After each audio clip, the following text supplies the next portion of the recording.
بسم اللہ الرحمن الرحیم۔ وقف کا سبق چل رہا تھا۔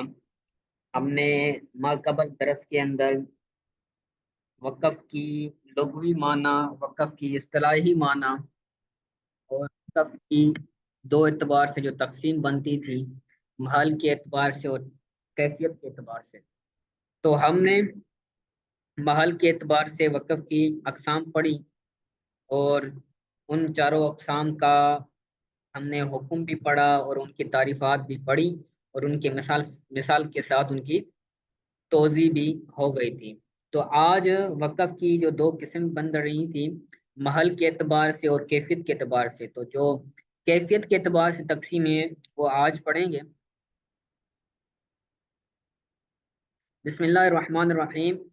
کیفیت وقف کے اقسام 5 ہیں: وقف بالسکون، وقف بالاسکان، وقف بالابدال، وقف بالروم اور وقف بالاشمام۔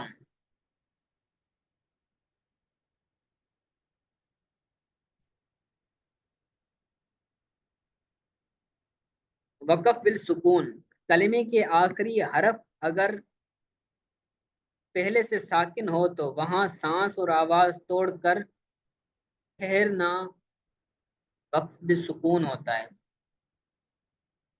یعنی جو موقوف علیہ حرف ہے، اس موقوف علیہ حرف پر موقوف علیہ حرف اگر ساکن ہو تو اس پر سانس کو ٹھہرانا یہ وقف بالسکون کہلاتا ہے۔ جیسے علم نشرح، تو اس پر اگر ہم وقف کریں گے تو یہ وقف بالسکون ہوگا۔ اور دوسرا ہے وقف بالاسکان۔ اسکان کا مطلب ہوتا ہے ساکن کرنا۔ موقوف علیہ کا آخری حرف اگر متحرک ہو تو اسے ساکن کر کے جو وقف کیا جاتا ہے اسے وقف بالاسکان کہتے ہیں۔ جیسے رب العالمین، تو موقوف علیہ کا جو آخری حرف ہے نون ہے، اور نون یہاں پر کیا ہے؟ متحرک ہے، کیونکہ اس کے اوپر حرکت ہے۔ تو اس کو وقف کریں گے تو وقف بالاسکان کیسے کریں گے؟ رب العالمین، رب العالمین۔ وقف بالاسکان تینوں حرکتوں میں ہوتا ہے، چاہے زبر ہو، چاہے زیر ہو، چاہے پیش ہو، تینوں حرکتوں میں ہوتا ہے۔ یعنی موقوف علیہ اگر مفتوح ہو تو بھی ہوگا، موقوف علیہ کا آخری لفظ مکسور ہو تو بھی ہوگا، موقوف علیہ کا آخری لفظ اگر مضموم ہو تو بھی وقف بالاسکان کر سکتے ہیں۔ وقف بالابدال، ابدال کا معنی ہوتا ہے تبدیل کرنا۔ حروف موقوف علیہ کو قاعدہ کے مطابق بدل کر پڑھنے کو وقف بالابدال کہتے ہیں۔ جو موقوف علیہ ہے، جس حرف پر ہم وقف کر رہے ہیں، تو اس کو کسی دوسرے لفظ کے ساتھ، کسی دوسرے حرف کے ساتھ قاعدے کے مطابق تبدیل کر کے پڑھنا یہ وقف بالابدال ہوتا ہے۔ وقف بالابدال کے قاعدے دو ہیں: کلمے کے آخر میں دو زبر ہو تو وقف میں الف سے بدل جائے گا۔ جیسے علیمن، تو وقف میں کیا ہو جائے گا؟ علیما۔ وقف کے آخر میں اگر دو زبر ہو تو وہ کیا ہو جائے گا؟ وقف کی صورت میں الف سے تبدیل ہو جائے گا۔ جیسے علیمن سے علیما، پہلے کیا تھا؟ تنوین تھا، علیمن تھا، تو وقف کریں گے تو ہم کیا پڑھیں گے؟ علیما۔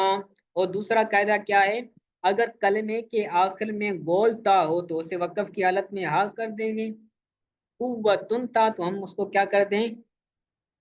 قوہ۔ ٹھیک ہے، یہ دونوں مشہور ہیں۔ ماشاءاللہ۔ پہلا تھا سکون، دوسرا تھا اسکان، تیسرا تھا ابدال اور چوتھا ہے روم۔ روم کی لغوی معنی ارادہ کرنا ہے۔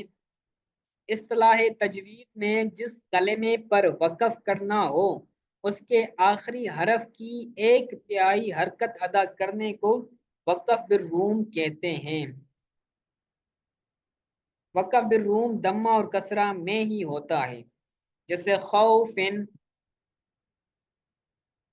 اصطلاح تجوید میں جس کلمے پر وقف کرنا ہو، جو کلمہ موقوف علیہ ہو، اس کے آخری حرف کی ایک تہائی حرکت ادا کرنے کو وقف بالروم کہتے ہیں۔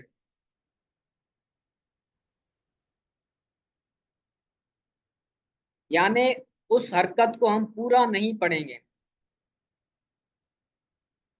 جو آخری موقوف علیہ حرف ہے اس حرف کی جو حرکت ہے ہم اس کو کیا کریں گے، مکمل نہیں کریں گے بلکہ ایک تہائی حرکت پڑھیں گے، جیسے خوف، خوف۔ تو یہ دو ہی صورتوں میں دو ہی حرکت پر ہوتا ہے، ایک دمہ اور کسرہ۔ اگر موقوف علیہ مکسور ہو یا موقوف علیہ کا آخری حرف مضموم ہو تو وہاں پر کیا ہوگا، وقف بالروم ہوگا۔ اور پانچواں اور آخری ہے وقف بالاشمام۔ جس کلمے پر وقف کرنا ہو اس کے آخری حرف کو ساکن کر کے ہونٹوں سے دمہ کی طرف اشارہ کرنے کو وقف بالاشمام کہتے ہیں۔ ساکن کریں گے لیکن تھوڑا سا اشارہ ہوگا کس کی طرف، دمہ کی طرف۔ موقوف علیہ کا جو آخری حرف ہے اس کو ساکن کر کے دمہ کی طرف اشارہ کریں گے ہونٹوں کے ساتھ، اور اس کو وقف بالروم کہتے ہیں۔ جیسے الرسول، الرسول، ساکن کریں گے لیکن اشارہ ہوگا دمہ کی طرف، الرسول۔ یہ وقف صرف دمہ میں ہوتا ہے، باقی حرکات کے اندر نہیں ہوتا۔ وقف بالروم اور وقف بالاشمام کا طریقہ ماہر فن استاد قاری صاحب سے سیکھ لیں، ٹھیک ہے۔ الرسول،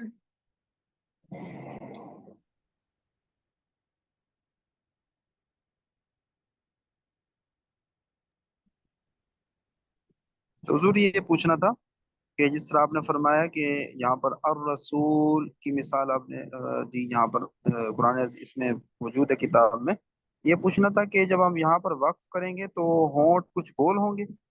جی جی، اچھا ٹھیک ہے۔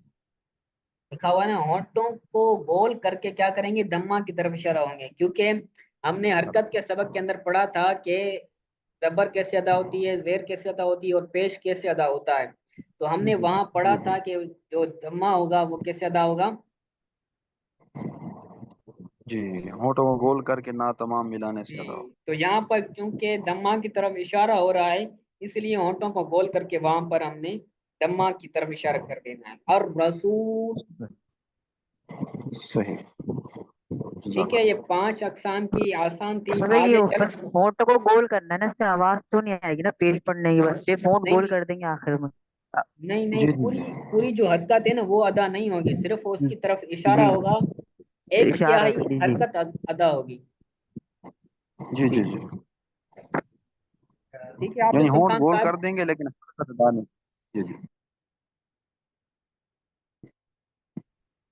آگے چلیں یا کافی ہے اتنا؟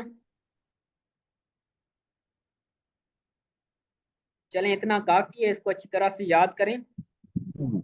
کافی حضور، کل کیونکہ پھر، اہم چیزیں ہیں نا اچھے طریقے سے یاد ہو جائے۔ جی جی انشاءاللہ، پھر کل انشاءاللہ تعالی ما قبل سبق کے ساتھ اس کو آپ سے پوچھا جائے گا۔ تو سبق کو دیکھ لیں، اگر کوئی چیز سمجھ نہیں آئی تو پوچھ